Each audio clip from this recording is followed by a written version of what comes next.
कहाँ इजराइल अपने आप को आयरन डोम वाला देश कहता था, दुनिया का सुपर पावर कहता था और एक और सुपर पावर उसके साथ था अमेरिका। लेकिन आप जानकर हैरान हो जाएंगे कि इजराइल ईरान के युद्ध में ईरान ने बढ़त बना ली है और इजराइल ने घुटने टेक दिए हैं।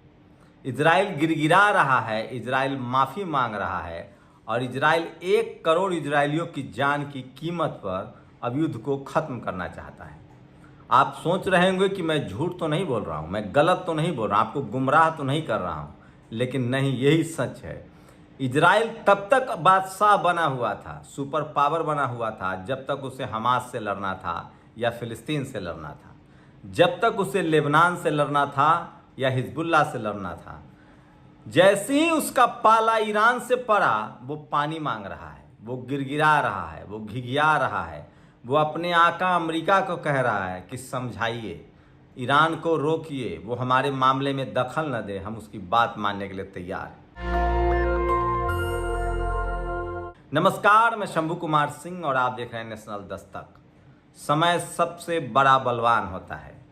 कहाँ इजराइल सोच रहा था कि वो फ़िलिस्तीन को ख़त्म कर देगा, हमास को नेस्तनाबूद कर देगा और 7 दिनों के अंदर फ़िलिस्तीन पर उसका कब्जा होगा। इजराइल ने इसके लिए क्या नहीं किया। मासूम बच्चों को मारे, हॉस्पिटल बर्बाद किए, महिलाओं को मारा, स्कूल अस्पताल कहीं नहीं छोड़ा, पूरे फ़िलिस्तीन को मलबे में तब्दील कर दिया, गजा को बम बारूद के ढेर पर बैठा दिया, मलबे में तब्दील कर दिया, यहाँ तक कि हमास के प्रमुख को भी मार डाला। लेकिन क्या वो फ़िलिस्तीन जीत गया? क्या गाजा पर उसका कब्जा हो गया? क्या वो बादशाह हो गया? नहीं, ठीक इसके उलट अब तो 1 करोड़ की आबादी वाला इजराइल भागा भागा फिर रहा है। दरअसल इजराइल का मन भर गया था। मैं हर वीडियो में बताता हूँ, ये युद्ध ही दरअसल अपनी गद्दी बचाने के लिए था। दरअसल बेंजामिन नेतन्याहू जो इजराइल का प्रधानमंत्री है, उसको चुनाव में जाना था। चुनाव में उसकी बहुत भद्द पिटने वाली थी। तेल अवीव में लगातार राजधानी में प्रदर्शन हो रहे थे। सुप्रीम कोर्ट पर जिस तरह से कब्जा करने की बेंजामिन नेतन्याहू कोशिश कर रहा था, उससे जनता भड़की हुई थी, नाराज थी। बेंजामिन नेतन्याहू को कुछ नहीं दिखा। इसी दौरान एक मौका मिल गया और उसने फ़िलिस्तीन पर हमला कर दिया और राष्ट्रवाद के नशे में अपने देश की जनता को झोंक दिया। शुरुआत में तो लोगों ने साथ दिया, लगा कि चलो यही मौका है, फ़िलिस्तीन जीत लेंगे, गजा पर कब्जा कर लेंगे। लेकिन वो नहीं हुआ। आपको जानकर हैरानी होगी कि हज़ारों सैनिक मारे जा चुके हैं। लेकिन इजराइल को लगा कि फ़िलिस्तीन को नेस्तनाबूद कर देंगे तो कोई नहीं बोलेगा। लेकिन फ़िलिस्तीन के साथ यमन के लड़ाके हुती खड़ा हो गए, फ़िलिस्तीन के साथ लेबनान के लड़ाके हिजबुल्लाह खड़ा हो गया। अब यमन पर तो आक्रमण नहीं किया, क्योंकि यमन भी मजबूत देश है। इजराइल को लगा कि लेबनान को डरा देंगे, नसरुल्लाह को मार गिराएंगे तो दुनिया चुप हो जाएगी, मुस्लिम देश चुप हो जाएंगे। और इसीलिए उसने एक और गुस्ताखी की, उसने एक और बड़ी गलती की। जो गलती वो फ़िलिस्तीन पर हमला करके कर रहा था, वही गलती इजराइल ने लेबनान पर हमला करके किया।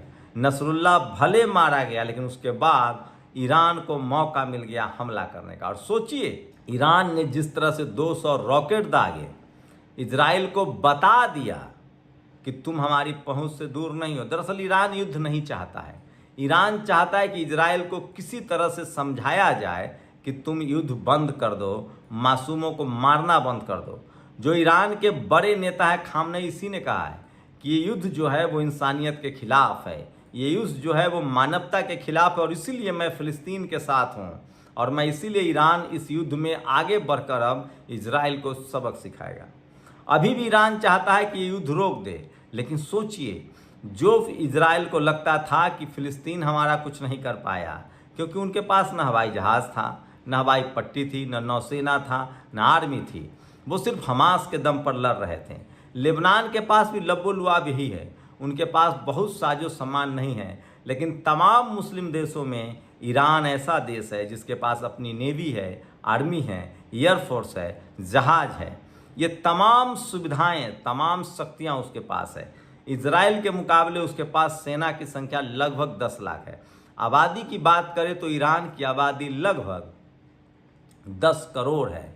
अगर ईरानी पैदल भी घुस आएंगे तो इजराइल की बर्बादी तय है। लेकिन इस युद्ध में उससे भी बड़ा खेल हो गया जिसका अंदाजा इजराइल को नहीं था। दरअसल ये युद्ध जो है वो रूस और चीन लड़ रहा है इजराइल के खिलाफ। क्यों लड़ रहा है वो हर बार मैं आपको बताता हूँ।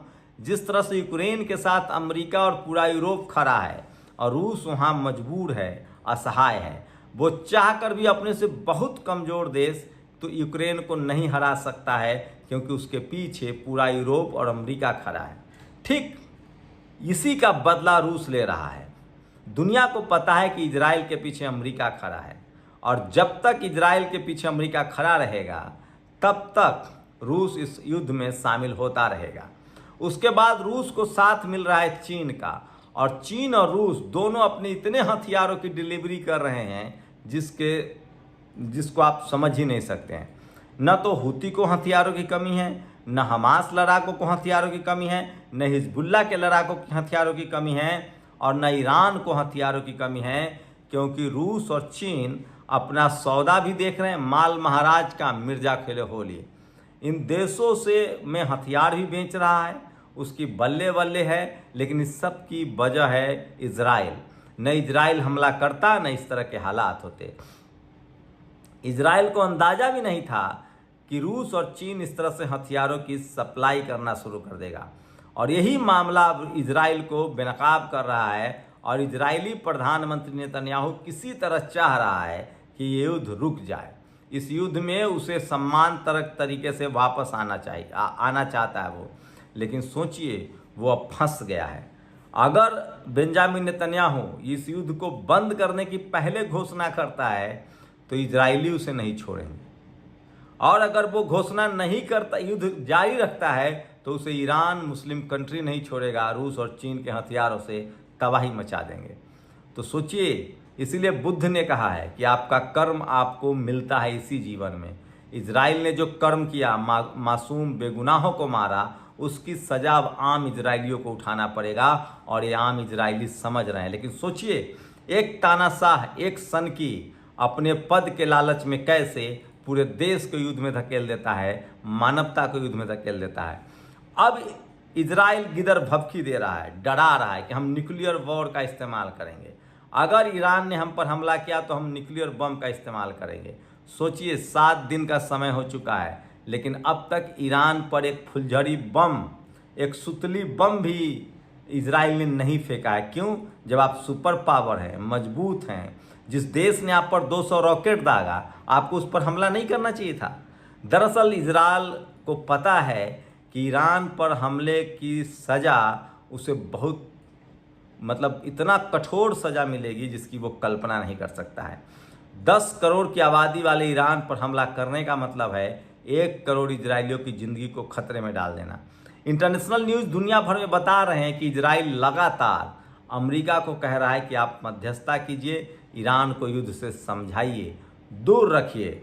ईरान लगातार कह रहा है कि जल्दी से युद्ध बंद करो, फिलिस्तीनियों को मारना बंद करो, आप लेबनानियों को मारना बंद करो। और सबसे बड़ी बात है, अब तमाम मुस्लिम कंट्री चाह रहे हैं कि जो बर्बादी इजराइल ने किया है उसका हिसाब देना पड़ेगा, और फिर से जिस गजा को और फिलिस्तीन को इजराइल ने बर्बाद किया है वो उसको खड़ा भी करना पड़ेगा।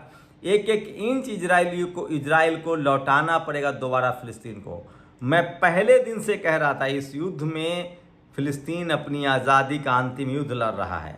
अब युद्ध तभी खत्म होगा जब इजराइल हार मानेगा और लेबनान और फिलिस्तीन को जो उसने बर्बाद किया है उसको फिर से बनाएगा। इसी शर्त पर ईरान उसको छोड़ सकता है, मुस्लिम देश उसको छोड़ सकते हैं। और रही बात ईरान के हमले की, तो वो सपने में भी इजराइल नहीं करेगा, क्योंकि उसे पता है कि ईरान के साथ रूस और चीन खड़ा है, और अमेरिका चाहकर भी उसकी मदद करने नहीं आएगा। और जब युद्ध छिड़ेगा ईरान के साथ तो उसकी त्रासदी भयानक होगी, इतनी भयानक होगी कि वो हिरोशिमा पर जो परमाणु बम गिरा था, नागासाकी पर जो परमाणु बम गिरा था, उससे भी खतरनाक होगा, क्योंकि ईरान के पास अपना परमाणु हथियार भी है। और बगल में रूस और चीन उससे इतना हथियार दे रहे हैं कि 10 करोड़ ईरानी इजराइल के चिथरे चिथरे उड़ा देंगे। इसलिए कमज़ोर पर हमला करने वाला इजराइल 7 दिनों बाद भी ईरान पर एक बम नहीं गिरा रहा है। तो मैं फिर कह रहा हूँ, इजराइल को अब समझ आ गया है, वो युद्ध रोकेगा और सारी बर्बादियों का उसे हर्जाना भी देना होगा और फिलिस्तीन को आज़ाद भी करना होगा। आपकी क्या राय है? शुक्रिया। नेशनल दस्तक की आपसे गुजारिश है कि अगर इसको बचाना चाहते हैं तो नेशनल दस्तक को सब्सक्राइब करने के लिए रेड कलर के सब्सक्राइब बटन को दबाएं, फिर बेल